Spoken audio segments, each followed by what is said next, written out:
Hello Stockian, मैं हूं Mohit Pathak, founder of Stockia and thank you for watching this video. आप अगर इस वीडियो के माध्यम से मेरे चैनल से पहली बार जुड़े हैं तो चैनल को जरूर सब्सक्राइब कर लीजिएगा। बेल आइकन को भी दबा दीजिए ताकि नई वीडियो की नोटिफिकेशन आपको हमेशा मिलती रहे। मैं आपके लिए हमेशा से नई अपॉर्चुनिटी अगर मिलती है तो मैं आपके साथ शेयर जरूर करता हूँ, उसकी प्रॉपर एनालिसिस करता हूँ और लॉजिक बताता हूँ कि कैसे ट्रेड किया जाना चाहिए। लेकिन ये बात आप एक याद रखिए, डिस्क्लेमर ये है मेरा कि ये जो भी मैं स्टॉक्स के बारे में डिस्कस करूंगा इसमें मैं आपको समझा रहा हूँ कि एनालिसिस कैसे करते हैं, इसमें कैसे चार्ट पैटर्न को देखते हैं या फिर कोई लॉजिक लगाया जाता है, क्या प्राइस सेक्शन होते हैं उनको समझा जाता है, देन उसके बाद कुछ और चीजें देखने होते हैं उसको देखा जाता है जैसे कि फंडामेंटल्स और एंट्री एग्जिट कैसे किया जाता है, वो सब मैं आपको समझाऊंगा कि कैसे करते हैं। इसका मतलब ये नहीं कि आपको जस्ट इसी में ट्रेड कर लेना है। ओके, अगर आपको ट्रेड करना है इन स्टॉक्स में तो आप जो है कि अपनी एनालिसिस खुद की करिए, देन उसके बाद आप ट्रेड जरूर करिए। और एक डिस्क्लोजर है कि इसमें से एक स्टॉक मेरे पर्सनल पोर्टफोलियो में है तो आप इसको भी याद रखें। मेरी फैमिली पोर्टफोलियो में है, पर्सनल पोर्टफोलियो तो नहीं है मेरे पास, फैमिली पोर्टफोलियो है बिकॉज मैं एक ब्रोकर हूँ तो शेर खान लिमिटेड की फ्रेंचाइजी चलाता हूँ। तो इसके नाते मैं ट्रेड नहीं करता, मेरे पास फैमिली पोर्टफोलियो है तो उसमें मेरे पास ये स्टॉक है। ओके, चलिए आगे बढ़ते हैं। दो स्टॉक है, पहला स्टॉक है डीआरसी सिस्टम जिसको आप लोग जानते हो, और इसमें जो पैटर्न बना है इसमें सबसे पहले हम पैटर्न की बात करते हैं। इसमें हायर हाई का एक पैटर्न बना, आप देखिए स्टॉक हायर हाई बनाते हुए कंटिन्यू आपका ऊपर जा रहा है एंड देन उसके बाद इसने ब्रेकआउट किया था और यहाँ पे ब्रेकआउट में काफी लोग ट्रैप हुए, अगर उन लोगों ने ट्रेड किया होगा तो ब्रेकआउट में ट्रैप हो गए। अब उनको लगता है कि यार ये स्टॉक नीचे जा रहा है और बेरिश हो गया है, इसको बेच देना चाहिए। नो, पहली बात तो याद रखो, जब भी कोई स्टॉक ब्रेकआउट दे देता है तो जब तक वो स्विंग लो ना ब्रेक करे तब तक वो बेरिश नहीं होता, यह बात याद रखिए। जब उसने ब्रेकआउट दिया है और अगर वो ऊपर नहीं गया, साइडवेज हो गया या फिर थोड़ा बहुत नीचे भी आ रहा है तो वो तब तक बेरिश नहीं होता जब तक उसका स्विंग लो ना टूट जाए, आप इसको याद रखो। ओके, और स्विंग लो अगर नहीं टूटा है तो उसके पहले उसमें जहां भी अपॉर्चुनिटी मिलेगी, रिवर्सल मिलेगा, आप उसमें ट्रेड कर सकते हो। वो आपको एक अच्छे लो रिस्क और हाई रिवॉर्ड के साथ ट्रेड बना सकता है। ओके, तो इसमें आपका एक वीकली पे हायर हाई था एंड उसके बाद अगर हम डेली में देखें तो डेली में ये साइडवेज एरिया में जहां पे अच्छा खासा सपोर्ट था उसी एरिया में आकर के इसने बाउंस बैक दिया हुआ है और यहाँ पे एक अच्छी खासी वॉल्यूम भी क्रिएट हुई है जो ये बताती है कि यहाँ पे कहीं ना कहीं बाइंग हुई है। अब इसमें हम कैसे बाई करेंगे, कैसे सेल करेंगे, लेकिन उसके पहले कुछ फंडामेंटल पॉइंट्स भी देखने होते हैं। ऐसा नहीं कि सिर्फ टेक्निकल्स को देख करके ट्रेड किया जाता है, स्टॉक्स में फंडामेंटल भी देखना चाहिए। अब अगर फंडामेंटल हम देखेंगे तो उसके लिए मैं ये जो प्लेटफॉर्म यूज कर रहा हूँ screen.in इसके नाम है, और आपके लिए मैंने इस वेबसाइट को कैसे यूज करते हैं उसका पूरा एक वीडियो बना रखा है। तो आप अगर मेरे चैनल पे आकर के स्क्रीनर सर्च करेंगे, आप लोग सिंपली याद रखिए, आप गूगल क्रोम में सर्च करेंगे तो ही आएगा। वहाँ पे ये मोबाइल यूट्यूब के मोबाइल वाले में सर्च बॉक्स नहीं है, यहाँ पे आप देख सकते हैं screen.in, इसको कैसे यूज करते हैं इसका एक मैंने वीडियो बना रखा है। मैं इसका लिंक अपने टेलीग्राम चैनल पे भी डाल दूंगा और डाला हुआ है ऑलरेडी, आप सिर्फ स्क्रीनर सर्च करेंगे तो मिल जाएगा, या फिर मैं इसी वीडियो के कमेंट सेक्शन में भी डाल दूंगा या फिर डिस्क्रिप्शन में भी डाल दूंगा, तो आप उसको जरूर देखिए। और मेरे टेलीग्राम को भी ज्वाइन कर लीजिए क्योंकि अच्छी अपॉर्चुनिटी मुझे दिखाई देती है तो मैं वो सब आपके साथ शेयर करता हूँ और लाइव मार्केट में भी अपडेट देता रहता हूँ। ओके, चलिए तो अब इसमें देखना क्या है, हम फंडामेंटल्स के कुछ पॉइंट को देखते हैं। तो डीआरएफ सिस्टम जैसे हम करते हैं इसमें डीसीआर डीआरसीआर, इसका नाम ही अजीब है। तो डीआरसी सिस्टम, अब देखिए इसमें पहली बात तो ये जो है आईटी सर्विसेज प्रोवाइड करते हैं और कंसल्टेंसी प्रोवाइड करती है। सबसे पहले हमें कुछ चीजें देखनी चाहिए, उसका मार्केट कैप क्या है। तो भाई 187, तो ये माइक्रो कैप कंपनी है और इसका जो पी है 24 का है और जो इंडस्ट्री का पी है वो 38 का है। तो इससे ये समझ में आता है कि अपनी इंडस्ट्री के मुकाबले ये जो स्टॉक है थोड़ा सा सस्ता है, वैल्यूएशन वाइज ये सस्ता है। तो यहाँ पे वैल्यूएशन वाइज कंफर्ट है, ऐसा नहीं कि बहुत महंगे वैल्यूएशन पे हम ले रहे हैं। उसके बाद क्या कंपनी कमा रही है, तो इसका आरओआई जो है 32% का है और आरओसी जो है वो भी 31% का है और कंपनी ने 32 करोड़ का सेल्स रिपोर्ट किया हुआ है, ये ईयरली बेसिस पे है। इसके बाद अगर हम देखें कंपनी के ऊपर डेट, तो कंपनी के ऊपर कोई भी डेट नहीं है, ये भी याद रखिए। तो ये दो तीन चीजें काफी इंपॉर्टेंट होती है जिनको आपको देखना चाहिए। और सेल्स ग्रोथ, तो देखिए कंपनी ने जो है 69% का सेल्स ग्रोथ रिपोर्ट किया है और प्रमोटर जो होल्डिंग है वो लगभग इंक्रीज हुई, आई थिंक यहाँ पे देख सकते हैं। नेट ब्लॉक इसका जो है 10 करोड़ का है। नेट ब्लॉक मतलब कि बेसिकली ये अपने कंपनी को आगे बढ़ाने के लिए क्या कर रहे हैं। और इसके अगर हम टोटल देखें तो जो शेयर्स हैं, टोटल आउटस्टैंडिंग शेयर, तो 4.42 करोड़ है। 4.42 करोड़ से ये समझ में आता है कि ये लो फ्लोट स्टॉक है। अब लो फ्लोट स्टॉक का मतलब होता है जिसके बहुत ज्यादा शेयर मार्केट में अवेलेबल नहीं है। क्या समझ में आ गया आपको? ऐसा स्टॉक जिसके बहुत ज्यादा शेयर्स अवेलेबल नहीं है मार्केट में, 4.42 करोड़ है। ओके। और इसमें देखिए जब लो फ्लोट होता है तो इसमें ऐसे सर्किट भी लगती है, याद रखिए ऐसे सर्किट लगती है। तो लो फ्लोट में आपका सर्किट भी लगता है और ऐसे स्टॉक को आप जब इस सर्किट में चलने लगता है तो पकड़ भी नहीं पाओगे। आपको ऐसे किसी लेवल पे ही एंट्री करनी होगी ताकि आपको वो लिक्विडिटी मिल सके और आपका ट्रेड हो सके। अदरवाइज जब ये सर्किट में शुरू हो जाएगा तो फिर आपका सर्किट सर्किट लगेगा और आप उसको पकड़ नहीं पाओगे और फ्रस्ट्रेशन में आप कहीं बहुत ऊपर चढ़ जाओगे और उसके बाद अगर गिरेगा तो आपको काफी तकलीफ होगी। तो ये सब चीजें याद रखिए और यही सब चीजें आपको अंडरस्टैंड करनी चाहिए। अब उसके बाद अगला पैरामीटर हम देखते हैं। तो सबसे पहले प्रॉपर वे में देखते हैं प्रॉफिट लॉस। देखिए अगर हम एक बार क्वार्टरली देख लेते हैं तो मैं थोड़ा फास्ट बोल रहा हूँ तो इसको आप जो है कि स्लो मोशन पे देखिए, स्पीड लो करके, क्योंकि बड़ा वीडियो बन जाता है मुझसे, मैं काफ़ी चीज़ें बता देता हूँ तो मुझसे जनरली छोटा मोटा वीडियो नहीं बनता, वो 2-5 मिनट का मैं नहीं बना सकता, इसके लिए बड़ा वीडियो बन जाता है 20-25 मिनट का। तो आप जो है कि थोड़ा सा स्लो में देखिए। अब यहाँ पे क्वार्टरली रिजल्ट को अगर मैं देखिए तो क्वार्टरली रिजल्ट जो है 7.1 सीआर से 9.1 सीआर 89 की सेल्स है इसकी। जो इनका एबिटा है वो 2.4247 का है और इसके बाद ओपीएम देखिए इसका 24% है। ये ओपीएम अच्छा है, ओके, काफ़ी अच्छा ओपीएम। वैसे यहाँ पे देखे तो इंक्रीज अच्छा हुआ था इस जगह पे, बट उसके बाद थोड़ा सा डाउन है, बट यहाँ पे भी ठीक है 24% का ओपीएम है, क्वार्टरली बेसिस पे ठीक ठाक है। कंपनी के ऊपर जो डेट जो है बिल्कुल नहीं था, बट ये छोटा मोटा आई थिंक दिख रहा है कि 2 लाख नहीं, ये लगभग 20,000 का है, तो कुछ ना कुछ यहाँ पे आ रहा है। अगर हम इसके नेट प्रॉफिट की बात करें तो ये जो इंपॉर्टेंट फैक्टर होता है भाई, कंपनी कमा रही है नहीं, कंपनी देखिए कमा रही है, तो यहाँ पे इसने नेट प्रॉफिट इसका कंटिन्यू ग्रो कर रहा है। तो नेट प्रॉफिट अगर ग्रो कर रहा है तो एक अच्छी बात मानी जाती है। फिर इसके बाद अगर हम इसके ईयरली फैक्टर्स को देखें तो ईयरली फैक्टर्स में आप देखिए तो 61.69 मतलब 11% का, 22% का, 21% का इसका जो ये टीटीएम है, ट्रेलिंग 12 मंथ बेसिस, इसको याद रखिए। 22% का इसका जो है कि ओपीएम हो रखा है और सेल्स भी इसकी ठीक ठाक है। तो कंपनी छोटी है, छोटा सा सेल्स है, छोटा सा मार्केट कैप है, इसलिए इसमें अपॉर्चुनिटी बहुत ज़्यादा है। तो आगे चल के अगर इसमें अच्छी अपॉर्चुनिटी मिल जाएगी तो काफ़ी अच्छी ग्रोथ इसमें निकल के आ सकती है, ओके। और यहाँ पे अब हम थोड़े से दूसरे फैक्टर को देखते हैं, इसमें कर्ज वर्ज कितना है। तो देखिए कंपनी के ऊपर कर्जा बिल्कुल भी नहीं है, यहाँ पे बैलेंस शीट एकदम क्लियर है। छोटा मोटा ये जो थोड़ी बहुत लाइबिलिटी है उसको वो हैंडल कर लेंगे।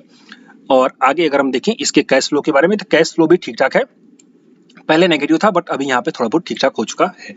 तो कंपनी ओवरऑल बैलेंस सीट के हिसाब से प्लस आपके फंडामेंटल्स के हिसाब से अभी तक जो दिखाई दे रहा है वो ठीक ठाक दिखाई दे रहा है। इसके आगे अगर खराब होगा तो दैट इज डिफरेंट थिंग, और मुझे नहीं लगता कि जिस सेक्टर में ये कंपनी काम करती है वहाँ पे दिक्कत आएगी। हाँ, थोड़ी बहुत तकलीफ हो सकती है, 1-2 क्वार्टर इधर उधर हो सकता है, बट आप अगर इसको लॉन्ग रन में देख के चलेंगे तो काफ़ी बेटर आपको रिजल्ट मिलने की संभावना रहती है। अब यहाँ पे एक सबसे बड़ा इंपॉर्टेंट फैक्टर है इसके होल्डिंग्स। तो देखिए ये थोड़ा सा उस मामले पे निराश करती है। यहाँ पे जो होल्डिंग है वो पब्लिक की होल्डिंग ज़्यादा है और प्रमोटर्स की होल्डिंग कम है। देखिए जब प्रमोटर्स की होल्डिंग कम होती है ना तो ये कंपनी में अपने प्रमोटर्स का जो भरोसा है वो नेगेटिव तरीके से शो करता है। मतलब कंपनी के जो प्रमोटर है वो खुद उनको नहीं पता है कि मेरी कंपनी कितना आगे बढ़ सकती है, ओके। अब इसके कई फैक्टर हो सकते हैं, हो सकता है उन्होंने अपने शेयर्स डाइल्यूट करे हैं, हो सकता है उन्होंने अपने शेयर्स गिरवी रखे हैं, वो सब चीज़ें अलग अलग होती हैं। लेकिन यहाँ पे बहुत बड़ा फैक्टर ये है कि भाई आपका जो इस मामले में मैं इसको कहूँगा कि ये निराश कर रही है। बाकी चीज़ें ठीक है बट प्रमोटर वाला जो क्राइटेरिया उस मामले में ये निराश करती है। लेकिन इसका एक पॉइंट भी है, देखो अभी हम क्या कर रहे हैं, हम जो ट्रेड कर रहे हैं हम इसको ट्रेडिंग के लिहाज से देख रहे हैं। इन्वेस्टमेंट के लिए ठीक है, देखेंगे आगे चल के इसमें कुछ होगा तो वो बनेगा, बट अभी जो हम देख रहे हैं वो ट्रेडिंग के लिहाज से देख रहे हैं। तो ट्रेडिंग करने के लिए क्या होता है ना कि आपको टेक्निकल फैक्टर्स ही देखने चाहिए। ट्रेडिंग करने के लिए आपको टेक्निकल फैक्टर देखने चाहिए और इन्वेस्टमेंट के लिए आपको बहुत आगे का सोचना चाहिए, जब उसमें ग्रोथ, वो सेक्टर में ग्रोथ, वो सब चीज़ें आपको समझ में आने लगे तब। अदरवाइज अगर हम छोटा मोटा ट्रेड कर रहे हैं मतलब 2-5-10 नहीं, इसमें अच्छा खासा रिटर्न मिल सकता है 30 से 40% का। तो अगर हम इस तरह से रिटर्न देखना चाहते हैं तो फिर टेक्निकल फैक्टर्स को ही देखना चाहिए। क्योंकि अब देखिए मैं आपको बता दूं सिंपली, कुछ लोग कहते हैं एफआईएस के रहने से स्टॉक चलता है। मुझे बताओ दो, जोमेटो भाग गया उसमें कितने प्रमोटर हैं, मुझे बताओ जोमेटो भाग गया कितने प्रमोटर हैं। ऐसे बहुत से स्टॉक हैं मतलब जो अच्छे खासे चल जाते हैं। तो अभी पब्लिक के पास बहुत ताकत आ गई है और पब्लिक में हम आप जैसे लोग हैं जो अभी अपने देश पे भरोसा जता रहे हैं, अपने देश की कंपनियों में भरोसा जता रहे हैं और इन्वेस्ट कर रहे हैं, ओके। और या तो फिर हम म्यूचुअल फंड में इन्वेस्ट कर रहे हैं, म्यूचुअल फंड का पैसा यहाँ पे आ रहा है। तो ये सब चीज़ें हैं जो हमें ध्यान देनी चाहिए। तो इस मामले में मुझे निराश करती है, बट कोई नहीं, स्टॉप लॉस के साथ ट्रेड करेंगे, छोटा सा स्टॉप लॉस रहेगा, रिवॉर्ड इसमें बड़ा रहेगा, इस बात को आप ध्यान रखिए, ओके। तो ये था डीआरसी सिस्टम का छोटा मोटा फंडामेंटल जो मैंने देखा। अब हम देखते हैं कि इसमें ट्रेड कैसे करते हैं। तो देखिए जब भी ऐसा कोई पैटर्न आपको दिखे कि भाई हायर हाई बना करके स्टॉक ऊपर गया, ब्रेकआउट देने के बाद सस्टेन नहीं कर सका, नीचे आ गया, तो उसमें एक चीज याद रखो, उसने अपना स्विंग लो तोड़ा है क्या। और जब तक स्विंग लो ना तोड़े, तो एक स्विंग लो ये हुआ, दूसरा स्विंग लो ये हुआ, जब तक स्विंग लो ना टूटे तब तक उसमें जान बाकी है, जिसको कहते हैं अभी हम जिंदा है। तो आपको इस तरह से ट्रेड करना चाहिए, जो कि मैं बता रहा हूँ। देखिए, पहली बात तो आपका रिवर्सल का सिग्नल मिल गया है, यस रिवर्सल हो चुका है, तो यहाँ पे आप 50% क्वांटिटी अपनी बाय कर लीजिए, यानी कि 50% की क्वांटिटी। ओके, अब इसके बाद अगर ये ऊपर गया तो आप प्रॉफिट में रहोगे, लेकिन मार्केट अभी जो है वो ऑल टाइम हाई के जोन में बैठा है, तो मार्केट थोड़ा सा ओवरबॉट हो रखा है, और अगर मार्केट में टाइम वाइज करेक्शन या फिर मार्केट में प्राइस वाइज करेक्शन आएगा तो ये स्टॉक पे भी असर पड़ेगा। ऐसा नहीं है कि ये नहीं पड़ेगा, थोड़ा बहुत ही नीचे आएगा, तो फिर हम नीचे के एरिया में करेंगे। नीचे के एरिया में कहाँ पे करेंगे हम? 37 के आसपास और 34 के आसपास, इस एरिया में भी हम थोड़ा सा बाई करने का प्लान करेंगे। उसके बाद उसमें फाइनल स्टॉप लॉस रखेंगे, वो फाइनल स्टॉप लॉस हम रखेंगे 30 रुपए का। ओके, तो हम 30 रुपए के स्टॉप लॉस के साथ इसमें ट्रेड करने वाले हैं, और पहली बाइंग हमारी होगी 43-40 के आसपास, और दूसरी बाइंग होगी हमारी 36 और 37 के आसपास होगी बाइंग। 50% क्वांटिटी यहाँ पे, 50% क्वांटिटी यहाँ पे। अब ये ऐसा क्यों बता रहा हूँ? देखो, कुछ स्टॉक होते हैं जो आपको उल्लू बनाते हैं और फिर भाग जाते हैं, तो उन्हीं में से अगर ये स्टॉक निकलेगा तो हमें वहां पे भी सेफ रहना है। तो आपकी जो एवरेज कॉस्ट निकल के आएगी, मैं समझता हूँ एवरेज कॉस्ट आपकी निकल के आ जाएगी 43 प्लस 37 डिवाइडेड बाई 40 की आपकी 40 रुपए की एवरेज कॉस्ट आ जाएगी। और इसमें अगर हम 30 का स्टॉप लॉस रखेंगे, 30 का स्टॉप लॉस थोड़ा सा 30 का स्टॉप लॉस रखेंगे, 20% का स्टॉप लॉस, थोड़ा सा बड़ा स्टॉप लॉस हो जाएगा, 20% से भी ज़्यादा हो जाएगा। तो मैं ये समझता हूँ कि हमें इसमें थोड़ा सा एडजस्टमेंट करना चाहिए, क्योंकि 20% का स्टॉप लॉस तो बड़ा हो जाएगा। हालांकि टारगेट उसमें बड़ा है, बट 35। ओके, आप एक काम करिए, यहाँ पे जो है ना 43 पे बाई करने के बाद आप 35 पे बाई करिए, फिर उसके बाद आपका स्टॉप लॉस रहेगा 30 का स्टॉप लॉस रहेगा, 30 का स्टॉप लॉस। तो अब इसमें जो देखते हैं एवरेज कॉस्ट निकल क्या क्या आ जाएगी, तो 43 प्लस 35 डिवाइडेड बाई 2 आ जाएगी 39 की, 39 माइनस 30 तो आपका जो है 9 रुपए का। तो ये एक तरीके से ठीक है। ओके, यहाँ पे स्टॉप लॉस फिर भी बनेगा काफी लंबा, टारगेट हम इसमें अच्छा लेके चलेंगे। तो टारगेट कैसे निकल के आएगा? देखिए, टारगेट निकल के आ जाएगा आपका, इसमें पहला टारगेट तो हो जाएगा सीधे सीधे 70 का। ओके, यहाँ पे पहला टारगेट ही 70 का आ जाएगा। उसके बाद आप इसको होल्ड करिए। ये स्टॉक में देखिए अभी ग्रोथ हो रही है, सेल्स बढ़ रहा है, तो इसमें जान आ रही है, अच्छा खासा सेल्स आएगा तो इनके पास अच्छा खासा पैसा आएगा, और जब अच्छा खासा पैसा आएगा तो ये लोग अपने ग्रोथ में इन्वेस्ट करेंगे। ओके, तो फिर वहां पे आपको एक अच्छा खासा एक जो है कि रैली देखने को मिल सकती है। तो इसमें आपका जो टारगेट रहेगा, पहला टारगेट रहेगा आपका 70 का, और अगला टारगेट आपका रहेगा 80 का, और 80 के बाद फिर आप 100 के लिए यहाँ पे वेट कर सकते हैं, लेकिन इसमें टाइम बहुत लगेगा। ये जो आपका मैं टारगेट दे रहा हूँ, जो आपको ये एंट्री दे रहा हूँ, ये जो स्टॉप लॉस दे रहा हूँ, सब आने वाले 3 सालों तक के लिए होंगे। तो ऐसा नहीं है कि आपका ये तुरंत निकल जाएगा, आने को हो सकता है ये अच्छी खासी रैली में आपका टारगेट अचीव कर दे, लेकिन ये पूरा इस जो आप ये ट्रेड कर रहे हो, इस पूरे बड़े टारगेट और इस एंट्री और सेटअप के लिए आपको कम से कम 3 साल का वेट करना पड़ेगा, और अगर इसमें स्टॉप लॉस हो जाए तो वहां पे एग्जिट भी करना पड़ेगा। ये भी याद रखिए, क्योंकि सही चीजें जो होती हैं वही करना चाहिए मार्केट में, हमें अपने मर्जी से ट्रेड नहीं करना चाहिए। तो ये थोड़ा सा स्टॉप लॉस इसमें बड़ा बन गया, बट ये बात याद रखिए कि आपको जो है कि टारगेट भी इसमें काफी अच्छा लंबा मिलेगा। ओके, अब ये बात तो रही बड़े टारगेट के लिए और लंबे छोटे स्टॉप लॉस के लिए। मतलब बड़ा टारगेट के लिए और छोटा स्टॉप लॉस है आपका। छोटा मतलब कि टारगेट के मुकाबले में छोटा है, बट कुछ लोगों के लिए बड़ा हो जाएगा। तो इसमें आपको क्या करना है,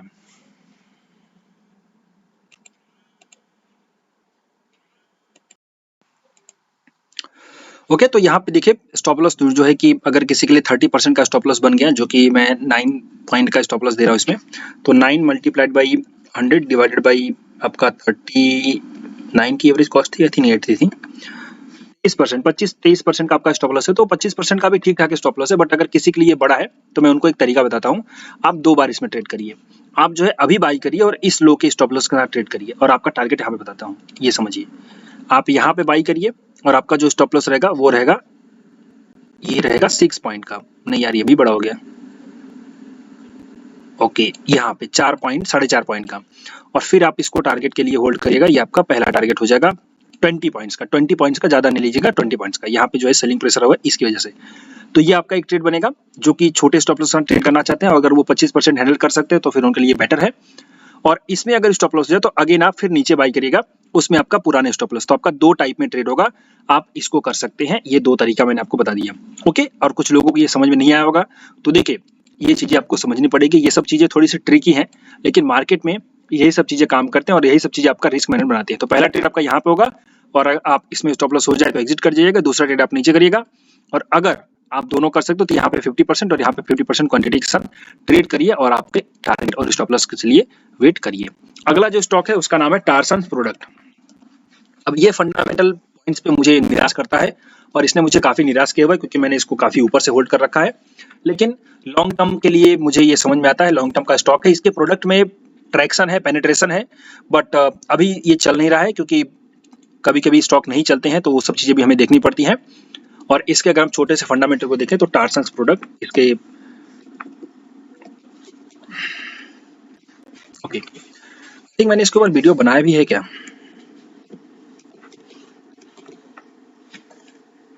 देख लेते हैं। यस, वीडियो बना है 1 साल पहले। मैंने कहा ना ये निराश कर रहा है मुझे, तो उसमें स्टॉप लॉस ही हुआ होगा क्योंकि ये 1 साल पहले का वीडियो है तो इसने निराश किया होगा डेफिनेटली। बट यहाँ पे फिर से एक चांस है, तो टेक्निकल बेसिस पे भी चांस है और इसको हम छोटे स्टॉप लॉस के साथ बड़े टारगेट के लिए वेट कर सकते हैं। तो इसके अगर हम यहाँ पे देखें तो इसका 2700 करोड़ की सेल्स है, तो ये एकदम स्मॉल कैप की कंपनी है। 44 का पी है, तो पी के मामले में थोड़ा सा महंगा था, इसलिए मैंने आपसे कहा ना कि पी देखना चाहिए। तो ये स्टॉक जब ऊपर था तो ये पी के मामले में काफी महंगा था और उसके बाद अब देखिए वहां से लगभग इसका पी काफी कूल डाउन हुआ है। तो अगर मैं देखूं पी के चार्ट को, तो चार्ट यहाँ पे आ गया और पी मैं देखता हूँ तो देखिए काफी महंगे पी से ये जो है कि यहाँ पे अगर देखें तो पिछले साल 47 के पी पर ट्रेड हुआ करता था, उसके बाद इसका पी कूल डाउन हुआ। ओके, और इसमें क्यों नहीं आ रहा है वो ईपीएस, क्या हुआ इसको, 1 मिनट इसका ईपीएस देखना पड़ेगा।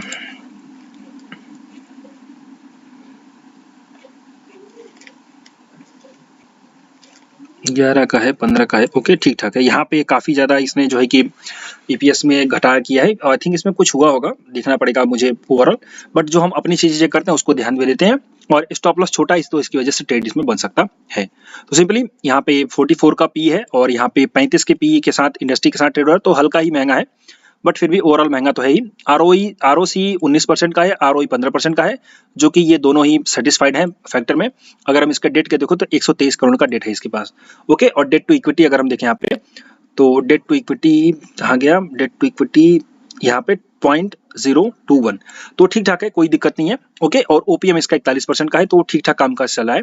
और इसके अगर हम प्रॉफिट लॉस को देखें ईयरली बेसिस पे तो 72 से जो है कि इसका 113 का, ये 130 का पहुंच चुका है एबिटा। सेल्स भी बढ़ी है बट बीच में थोड़ी सी घट भी गई थी, तो ओवरऑल ठीक ठाक चलेगा, कोई दिक्कत नहीं। इसके प्रोडक्ट में ट्रैक्शन है, अच्छा खासा ये प्रोडक्ट बनाती है, बेसिकली फार्मा के जो हॉस्पिटल्स के लिए प्रोडक्ट होते हैं इन सब के लिए काम करती है कंपनी, तो यहाँ पे याद रखिए। और अगर हम नीचे जाएं तो इसके बैलेंस शीट को देखें, बैलेंस शीट में जो दिखाई दे रहा है वो 581 करोड़ का इसके पास रिजर्व है और 123 करोड़ का इसके पास कर्जा है। तो थोड़ा सा कर्ज के मामले में ये दबी हुई है, थोड़ा सा कर्ज ये लोग बढ़ा रहे हैं, बट हो सकता है ये लोग अपने काफी चीजों में इन्वेस्ट कर रहे हैं। तो यहाँ पे देखेगा ना फिक्स एसेट, तो ये अपना बढ़ा रहे हैं, जैसे कि यहाँ पे देखिए अगर कर्जा बढ़ रहा है तो कंपनी का फिक्स एसेट बढ़ना चाहिए और CWIP बढ़ना चाहिए। तो ये इसका मतलब ये होता है कि कंपनी अपने कर्जे को अपनी ग्रोथ में इन्वेस्ट कर रही है। तो यहाँ पे देखिए CWIP और फिक्स एसेट बढ़ रहा है, तो कर्जे वाले मामले यहाँ पे फिर नॉर्मल हो जाते हैं। ओके, लेकिन फिर उसके बाद भी देखना पड़ता है कि जो इन्होंने किया उसमें से रिटर्न आ रहा है कि नहीं, तो वो 1-2 साल में पता चलेगा। बट अभी हम ये समझते हैं कि जो कर्जा बढ़ रहा है उसको वो इन्वेस्ट कर रहे हैं सही जगह पे, तो उसमें कोई दिक्कत नहीं है। फिर इसके बाद अगर हम देखें यहाँ पे शेयर होल्डिंग पैटर्न को, तो शेयर होल्डिंग पैटर्न में अगर देखें तो प्रमोटर की होल्डिंग 50% से कम है, जो कि सही बात नहीं मानी जाती, 50% के ऊपर होनी चाहिए। और यहाँ पे FIS जो थे वो लगातार सेल कर रहे हैं अपना स्टेक, बीच बीच में उन्होंने बढ़ाया भी था, उसके बाद फिर से ये गिर गए, तो वो आएंगे जाएंगे, उनका कोई कुछ नहीं कर सकते। हमारे यहाँ पे देखिएगा DIS, तो DIS ने भी बेचना शुरू कर रखा है यहाँ पे, और जो पब्लिक है वो बढ़ा रही है माल, तो पब्लिक जो है खरीद रही है। ओके, तो यहाँ पे एक तरीके से जो शेयर होल्डिंग का पैटर्न है वो निराशाजनक है, जो इसके फंडामेंटल है वो भी बहुत अच्छे नहीं है, लेकिन टेक्निकल बेसिस पे ये स्टॉक सही है क्योंकि आपको टेक्निकल पे ही काम करना होता है, तो आपको फंडामेंटल्स तो बाद में चेंज होते हैं। ओके, ये बात याद रखो, फंडामेंटल्स बाद में चेंज होते हैं, टेक्निकल बेसिस पे पहले पता चल जाता है। अब यहाँ पे एक अच्छा खासा डबल बॉटम का पैटर्न बना है, यहाँ पे आप जिन लोगों को पता होगा डबल बॉटम का पैटर्न बना है, एंड उसके बाद इसने ब्रेकआउट दिया हुआ है। तो अगर हम यहाँ पे ट्रेड करेंगे तो स्टॉप लॉस हमारा क्या होगा, हमारा इसमें स्टॉप लॉस हो जाएगा छोटा सा ही, नीचे बहुत ज्यादा नहीं आएगा, सीधे सीधे 467 का, 467 के स्टॉप लॉस के साथ हम ट्रेड करेंगे अगर हमें इसमें करना है तो। बाय द वे आप अपने एनालिसिस कर लेना, देन उसके बाद ही करना, मेरे कहने पे मत करना। तो यहाँ पे सिंपली अगर हम देखें तो लगभग 10% का स्टॉप लॉस बन रहा है, ये चीज सही होती है। और इसके बाद आप इसको बेचोगे नहीं, याद रखो, इसीलिए मैं कह रहा हूँ। ओके, इसको बेचना नहीं है, स्टॉप लॉस होगा तो चलेगा, लेकिन इसको होल्ड करना है। इसको आप कम से कम 4-5 साल के लिए होल्ड करो। मुझे लगता है कि इसमें जो इसके जो प्रोडक्ट में स्ट्रेंथ है, कभी न कभी इसमें एक्शन आएगा, दिशाएं बदलेगी, इनका माल चलेगा, तो ये चीज मुझे उम्मीद रखे देती है। और आगे चल के जो पेनिट्रेशन है वो झक मार के इनके पास आना पड़ेगा, ये सब याद रखो। तो आपको इसमें जो है कि बेचना नहीं है, तो आप इसको होल्ड करके रखो। 900,000 का टारगेट आप इसमें मान के चलो, लेकिन ये लॉन्ग टर्म में आएगा, लेकिन 4-5 साल आपके इसमें लगेंगे, तो ये जल्दी होने वाला नहीं है, इसलिए आप इसको याद रखो। तो जो लोग लॉन्ग टर्म में इन्वेस्टमेंट कर सकते हैं उसको ही करें, अदरवाइज बाकी लोग इसको सिर्फ नॉलेज के लिए इस्तेमाल करें। और अगर कोई ऐसा सेटअप मिलता है तो आप उसको ट्रेड करिए जहाँ पे फंडामेंटल काफी अच्छे होंगे, तो ऐसे पैटर्न काफी अच्छे रिटर्न देते हैं आप सबको, ये बात याद रखिए। ओके, तो ये थी टार्सन प्रोडक्ट और DERC सिस्टम के लिए एनालिसिस, और मुझे स्टॉक दिखा तो मैंने आपके साथ शेयर जरूर किया, और इसके पहले भी शेयर किया था, तो इसमें स्टॉप लॉस हुआ होगा, इसके लिए मैं माफी चाहता हूँ। तो आगे बढ़ते हैं, और अगर ये सब चीजें अच्छी लगती हैं, आपको नॉलेज मिलता है, तो आप इसको जरूर लाइक करिए, अपने दोस्तों के साथ शेयर करिए, और कोई कंफ्यूजन या फिर क्वेरी हो तो मुझे इस नंबर पे कॉल कर सकते हैं। सीखना हो तो हर महीने मेरी नई बैचेस चलती रहती हैं। फिलहाल अगली बैच 25 जनवरी से चालू होगी, तो आप ये वीडियो देख करके समझ सकते हैं कि क्या क्या आपको सीखने को मिलेगा। कंफ्यूजन हो तो आप मुझे इस नंबर पे कॉल करके पूछ सकते हैं, और अगर सही लगे तो 25 जनवरी वाली एक बैच ज्वाइन करिए। सो अभी के लिए इतना ही। Thank you and wishing you all the best.